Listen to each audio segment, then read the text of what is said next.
안녕하세요. 남스타입니다. 오늘은 광명학원지구 환경영향평가 자료 및 주택 건설 계획 보면서 향후 어떤 입지 노리는 게 좋을지 미리 예측해 보도록 하겠습니다. 광명학원지구는 2019년 5월 7일에 발표한 제3차 신규 택지 추진 계획에 포함된 지구입니다. 수도권 서남부 대표 융복합 첨단 산업 핵심 거점인 광명시흥 테크노밸리 배후 주거단지로서 기존 취락지구 주민의 재정착 지원 및 산업단지 종사자의 쾌적한 정주환경 조성을 위해서 만들어지는 공공주택 지구입니다. 신혼부부 및 청년층을 위한 임대주택 공급 및 도시지원시설 용지 도입을 통해 일자리 창출 등 지역 발전에 기여하기 위함이 본 사업의 목적이라고 보시면 됩니다. 그렇기 때문에 사업 목적에 맞게 임대주택이나 신혼희망주택, 행복주택 같은 공급량이 대거 포함될 것으로 예상이 되죠. 광명학원지구 위치 아실 겁니다. 수도권 내에 남아있던 노른자 입지 중 하나라고 할 수 있죠.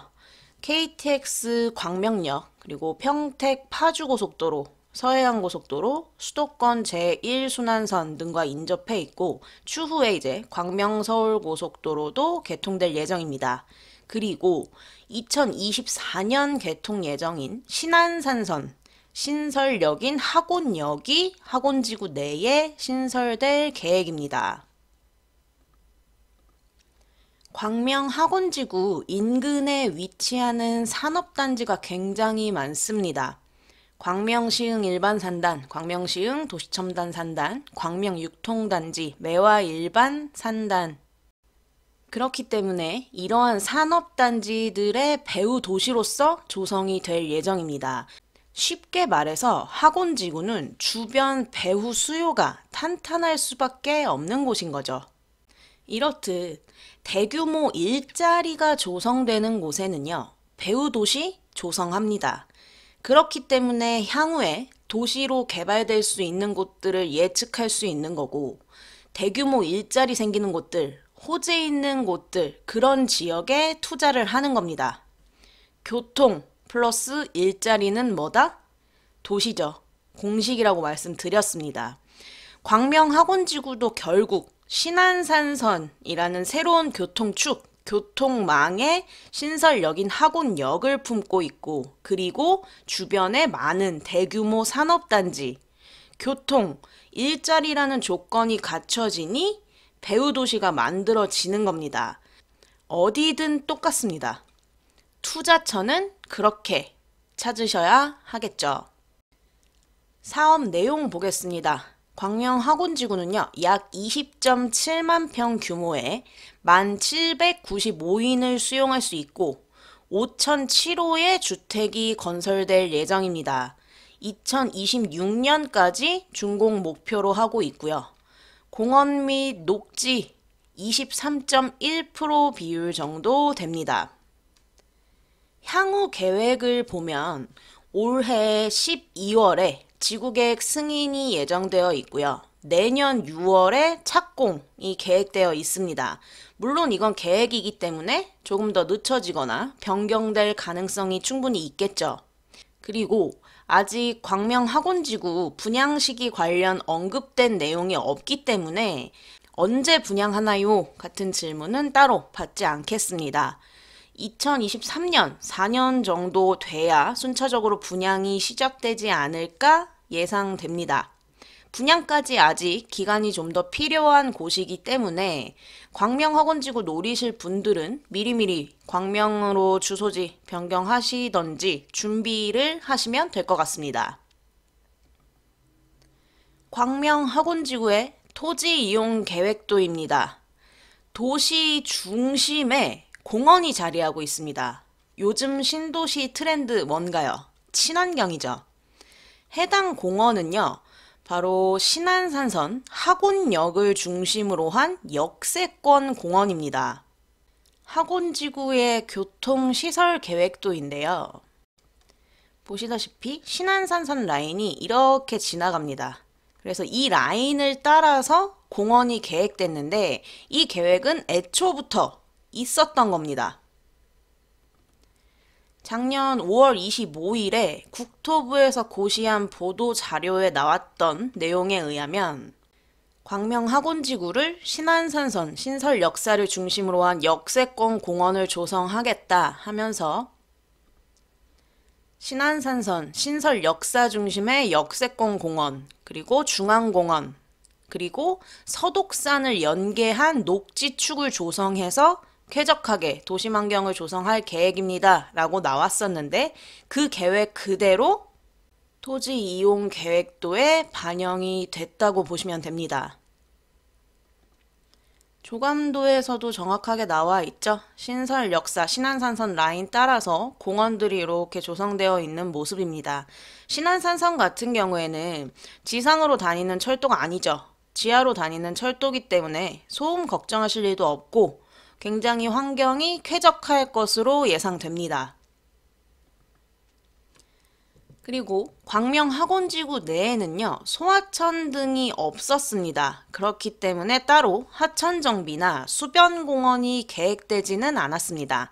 만약 학원지구 내에 흐르는 소하천이나 하천 같은 게 있었다면 당연히 하천정비하고 공원화해서 수변공원이 조성이 됐겠죠.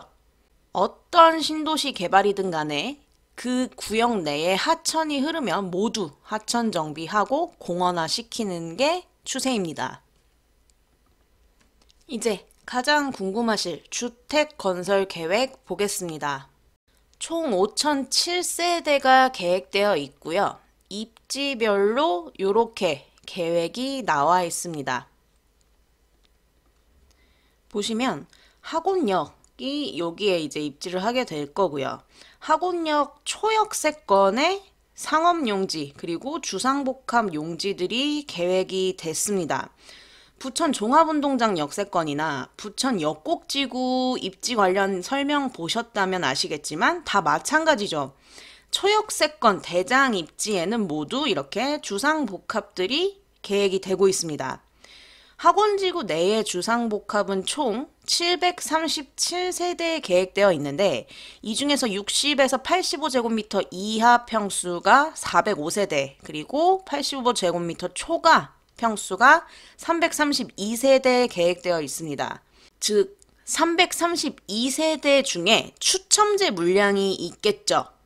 그렇기 때문에 가점이 낮으신 분들은 무조건 노려보셔야 하는 기회가 아닌가 생각됩니다. 광명학원지구의 랜드마크가 될 것으로 보이죠.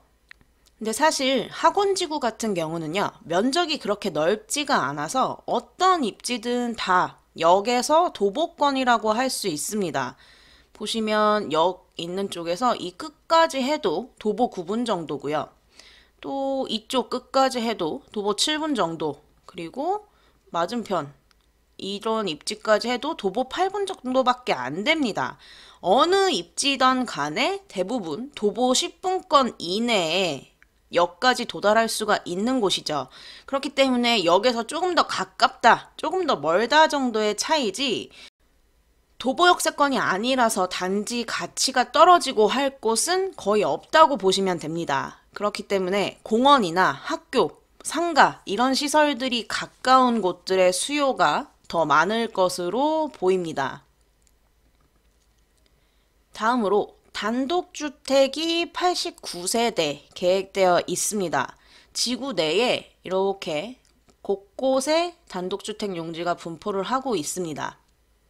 그리고 가장 관심 많으실 공동주택 계획을 봐야겠죠. 일반 공동주택에 85제곱미터 이상 평수가 계획되어 있지 않습니다. 보시다시피 85제곱미터 이하 평수들로만 구성이 되어 있습니다. 애초에 신혼부부, 청년층 주거 안정이 목표인 곳이기 때문에 큰 평수보다는 이런 중소형 평수가 대거 계획되어 있는 거고요.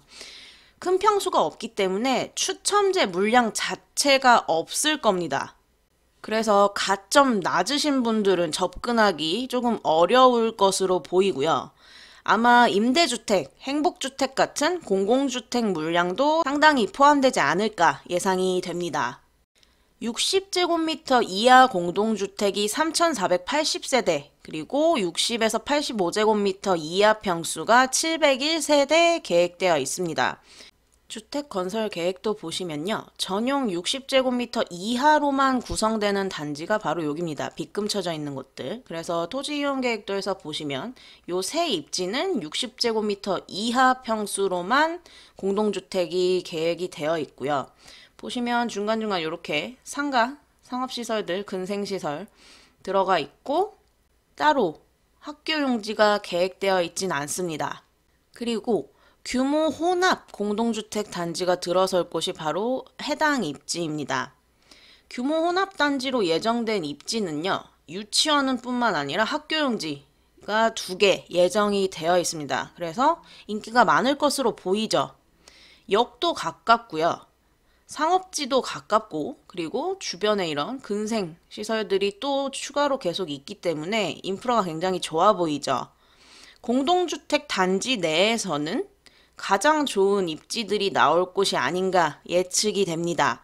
특히나 아이가 있는 가정에서는 해당 단지, 아파트 노려보시면 훨씬 좋겠죠. 그리고 전용 60에서 85제곱미터 이하 평수들로 구성될 공동주택 단지의 입지 하나가 더 있습니다. 해당 입지로 보시면 되고요. 84제곱미터 평수 아파트 생각하시는 분들은 이 입지랑 요 입지 2군데에서만 해당 평수 있을 거라는 거 알고 계시면 될 것 같습니다. 아까도 말씀드렸지만 역에서 거의 모든 입지들이 다 도보권이기 때문에 역세권이냐 아니냐를 따질 입지들은 아니고요. 그 안에서 이제 학교가 어디랑 더 가까운지, 공원을 끼고 있는지 이런 것들에서 세세하게 입지 차이가 나지 않을까 예측을 해봅니다. 역 가깝고 학교 가깝고 공원 가깝고 생활 편의시설 가깝고 이러한 모든 조건들이 종합적으로 입지를 결정하죠. 결국 모든 부동산은 입지가 가장 중요합니다. 그렇기 때문에 신도시 내에서도 향후에 어떠한 입지가 가장 메리트가 있을지 이러한 계획 자료를 보면서 예측해보면 미리 준비하기가 조금 더 수월하겠죠. 이상으로 광명 학운지구 주택건설 계획에 대해서 전해드렸습니다. 오늘 영상 여기까지 하도록 하겠습니다. 주말 잘 보내시고요. 남스타였습니다. 감사합니다.